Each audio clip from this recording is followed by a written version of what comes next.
मित्रों, आज हम संधि के बारे में पढ़ेंगे। सबसे पहले प्रश्न उठता है, संधि क्या है? तो संधि का अर्थ होता है जोड़, योग। वर्णानाम अतिशयितः सन्निधि संधि।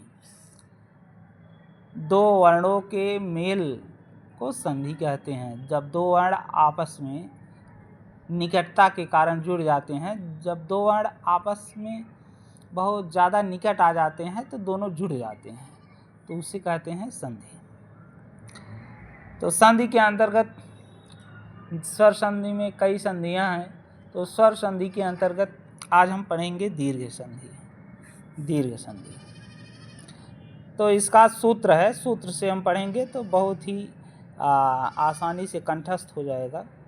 अकः सवर्णे दीर्घ, दीर्घ संधि का सूत्र है अकः सवर्णे दीर्घ। तो सबसे पहले हम सूत्र का अर्थ समझेंगे, सूत्र कह क्या रहा है। तो अकः एक प्रत्याहार है, जैसे 42 प्रत्याहार है, उसके अंतर्गत एक प्रत्याहार है अक।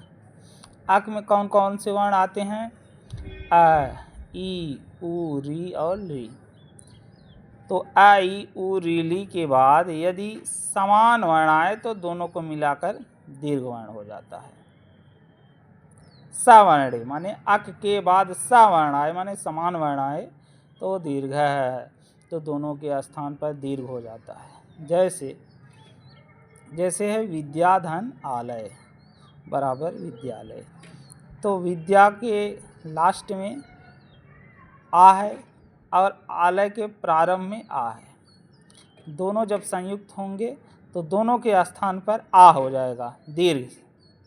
देखिए, विद्या का आ है और आलय का आ है, तो दोनों यहाँ पर के सवर्ण है माने समान वर्ण है। सवर्ण कहने का मतलब समान वर्ण, तो दोनों दीर्घ हो जाएंगे विद्यालय। ऐसे ही पुस्तक धन आलय, का अ और आलय का आ दोनों मिलकर के हो जाएंगे पुस्तकालय।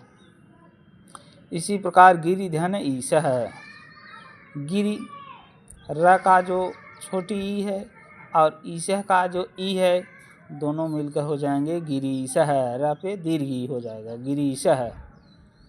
ऐसे है साधु धन उक्तम, तो इसका उ और इसका उ दोनों मिलकर के दीर्घ उ हो जाएगा और हो जाएगा शब्द साधुक्तम।